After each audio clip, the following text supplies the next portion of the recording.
So I'm going to break down the middle section of what our reading was today. It talks about how male theater artists who were gay were becoming more well known. Plays with more pro-gay messages were becoming popular and spreading the message that it was okay to be gay. Certain coffee shops became safe hangout spaces for people in the gay community, and alcohol and LSD were very prominent in parties thrown within the community, and many people were becoming addicted to either drugs or sex. And then it goes on to talk about Ray Rivera, who later became known as Sylvia Lee Rivera. So it talks about how before Ray was Sylvia, Ray attempted suicide and spent 2 months on a ward. Then she ran away with Gary, an 18-year-old hustler, and they had fallen in love and stayed together for 7 years while being connected in the world of queens, pimps, hustlers, and addicts. And so then it goes on to say that Ray became Sylvia Lee Rivera. Sylvia met Marsha Johnson, and then they became very close. And she kind of played a big sister role for Sylvia. It says Sylvia remembers Times Square not being nearly as dangerous at the time as it would later become. And then Sylvia was arrested with a group of other queens for the first time on 42nd, and talks about as she started to wear more drag at age 15, people became more violent towards her.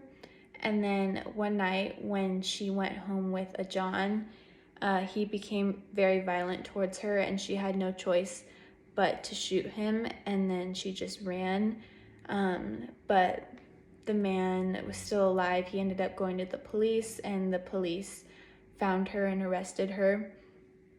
And because of the advice of her Spanish lawyer, it said that Sylvia washed off her makeup, cut her hair, enrolled in school, and appeared to the court as a teenage boy.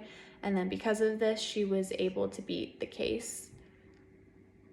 And then this is just the start of part 3, the early 60s. So it says people who were gay and lesbian were developing subcultural forms of daily resistance. People were starting to stand up and argue for the naturalness of homosexuality. And then Henry Gerber was one of the only documented instances of an individual oppressing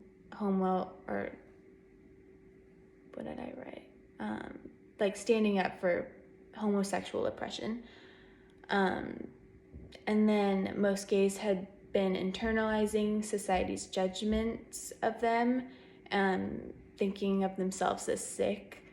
And then it just ends with talking about the DOB, which was the first lesbian organization, and it put a high emphasis on meeting social needs. I have 2 discussion questions. The first one is, how do you think violence towards the LGBTQ community affected the movement?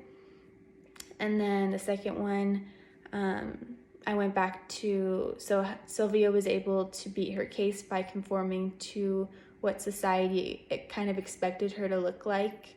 Do you think situations like this are still prevalent today?